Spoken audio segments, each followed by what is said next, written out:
Bill Gates is the fourth richest person in the world, only behind Jeff Bezos, Elon Musk, and Bernard Arnault.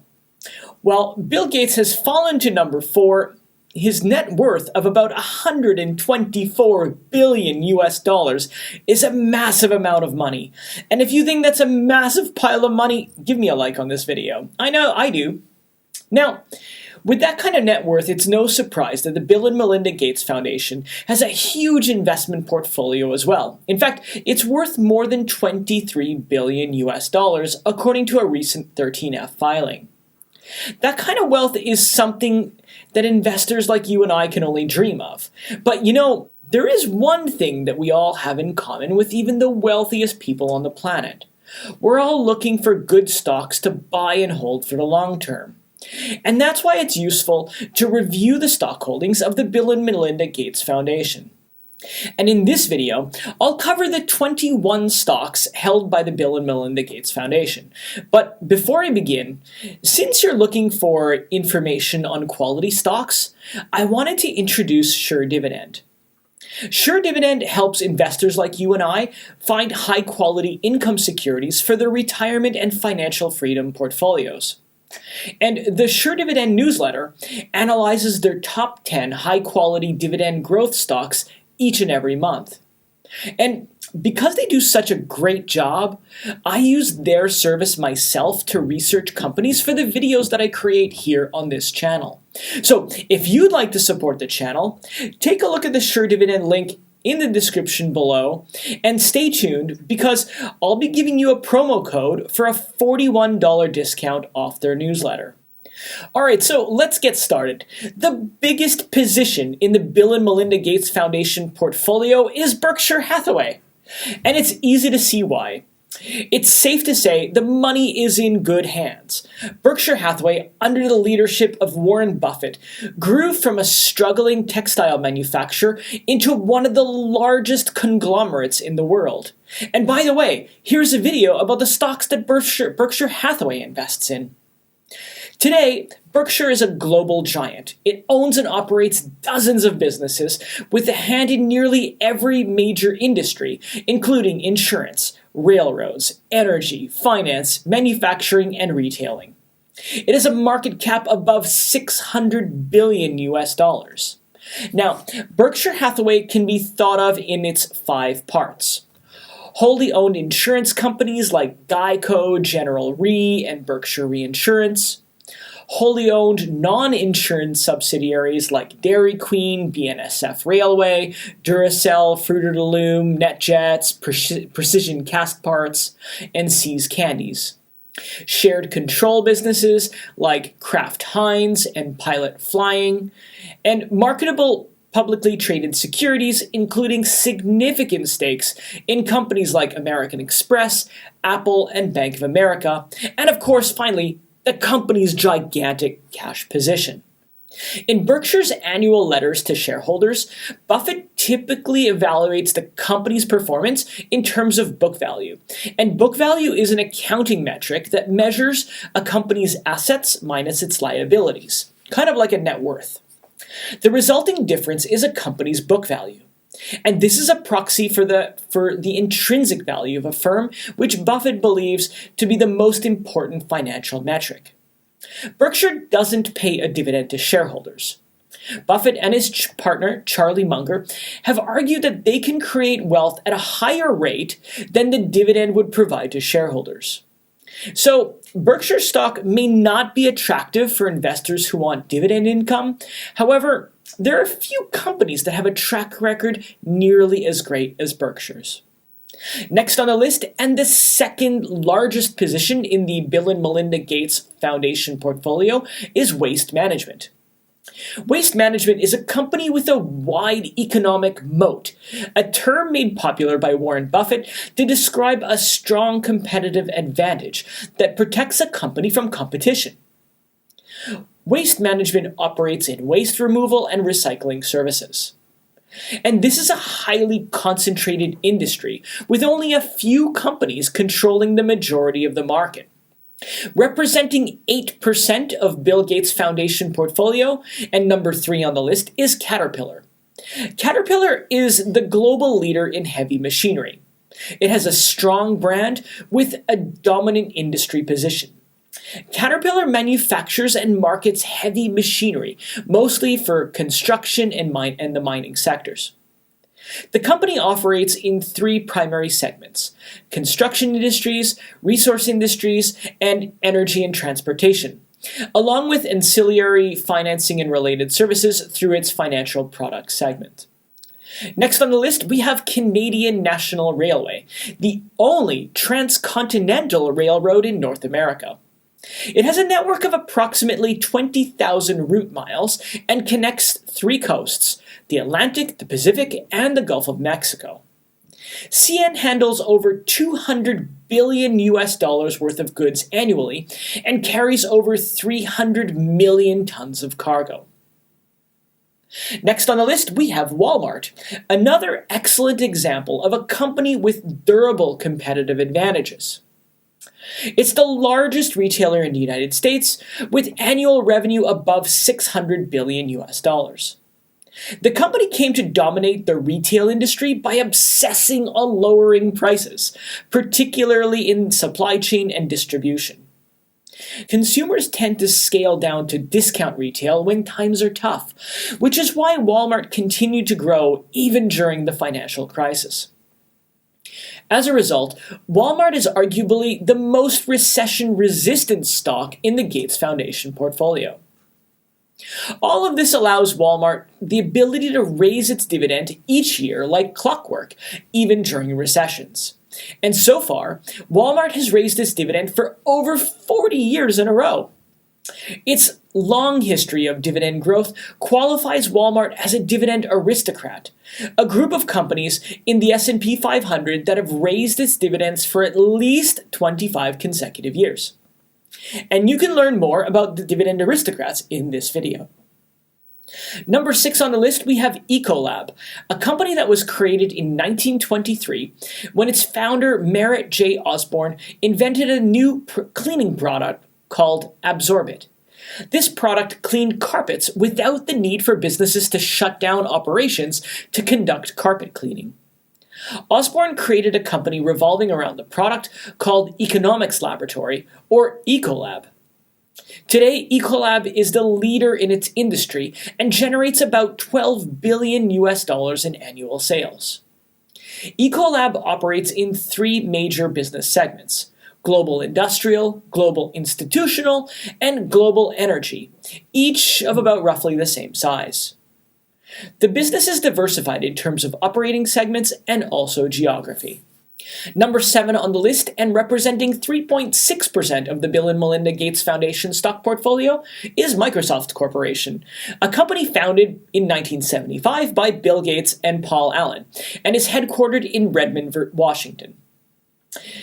Microsoft develops, manufactures, and sells both software and hardware to government, businesses, and consumers.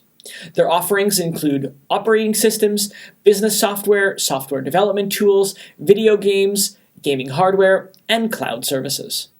Next on the list, we have Crown Castle International, a company structured as a real estate investment trust, or a REIT. Crown Castle owns cell phone towers with small cells where larger towers are just not feasible, and fiber connections for data transmission. The trust owns, operates, and leases more than 40,000 cell towers and 75,000 route miles of fiber across every major U.S. market, helping it to support data infrastructure across the country. Number 9 on the list of stocks held in the Bill and Melinda Gates Foundation portfolio is United Parcel Service, a logistics and package delivery company that offers services including transportation, distribution, ground freight, ocean freight, insurance, and financing. Its operations are split into three segments: U.S. domestic package, international package, and supply chain and freight. The company's continued growth in the face of potential global economic headwinds is largely due to its competitive advantages. UPS is the largest logistics package delivery company in the United States. UPS offers in a near duopoly, as its only major competitor to date is FedEx. Now, it's important to mention that Amazon is expanding its own logistics business, but it remains still a customer of UPS as well. That said, do you think Amazon is a threat to UPS? I think it's an interesting question. What do you think? Let me know in the comments below. I'd like to hear about it or read about it. Okay, so we're just about to hit number 10 on the list, but before I do, remember that promo code I mentioned earlier for the Sure Dividend newsletter? Well, because you're watching this video, you can use my coupon code FIM41OFF to lock in savings of $41 a year and get instant access to the newsletter with a 7-day free trial. Check the link in the description below for more information. Okay, so number 10 on the list, we have Schrodinger Inc., a healthcare technology company. It operates a computational platform that aims to accelerate drug delivery for both external clients and the company's own internal drug programs. Schrodinger conducted its initial public offering in February of 2020, and the stock currently has a market cap of above $2 billion. Schrodinger has some exciting growth potential due to the success of its drug delivery platform and its large, diversified customer base, and the high degree of value that its products and services provides to customers. Schrodinger appears to have a lot of growth ahead of it. Next on the list, we have Coca-Cola FEMSA. Now, it's not to be confused with Coca-Cola in the United States. Coca-Cola FEMSA markets, produces, bottles, and distributes the full lineup of sparkling and still Coca-Cola beverages. And it sells its products through distribution centers and retailers in Mexico, Guatemala, Nicaragua, Costa Rica, Panama, Colombia, Venezuela, Brazil, Argentina, and the Philippines. Coca-Cola FEMSA is the largest franchise bottler in the world, and the stock is an excellent way to gain exposure to two very attractive emerging markets, Latin America and South Asia. Number 12 on the list of stocks held by the Bill and Melinda Gates Foundation is Deere Company. Founded in 1837, they're now the largest manufacturer of farm equipment in the world. The company also makes equipment used in construction, forestry, turf care, and produces engines and provides financial solutions to its customers. On December 8, 2021, Deere declared its quarterly dividend of $1.05 after increasing its dividend 18.4% earlier in the year. On November 24, 2021, Deere reported fourth quarter and fiscal 2021 results for the period ending October 31, 2021, and results were up across the board. The quarter sales came in at $11.327 billion, a 16.4% increase compared to the fourth quarter of 2020. Next on the list, and representing a 3.5% stake of the Bill and Melinda Gates Foundation stock portfolio, is FedEx Corp. They're a transportation and shipping company. The company offers a variety of services, including transportation, e-commerce, and business services. It operates 4 core segments: FedEx Express, FedEx Ground, FedEx Freight, and FedEx Services. FedEx became famous with its marketing campaign, Relax, It's FedEx, and remains the market leader for urgent overnight parcel delivery. And, as previously mentioned, it operates in a near duopoly with UPS. However, it might need to make some room for Amazon in the coming years. Next on the list, we have Televisa, a diversified media conglomerate. In all, Televisa operates 25 pay TV brands and television networks, cable operators, and over-the-top services in over 50 countries. In the United States, it operates Univision. In addition, Televisa owns a majority interest in Sky, a satellite television provider in Mexico, the Dominican Republic, and Central America. The company is enjoying strong growth, thanks largely to the high economic growth in Mexico and several Latin American markets. The company's strongest businesses are Sky and cable.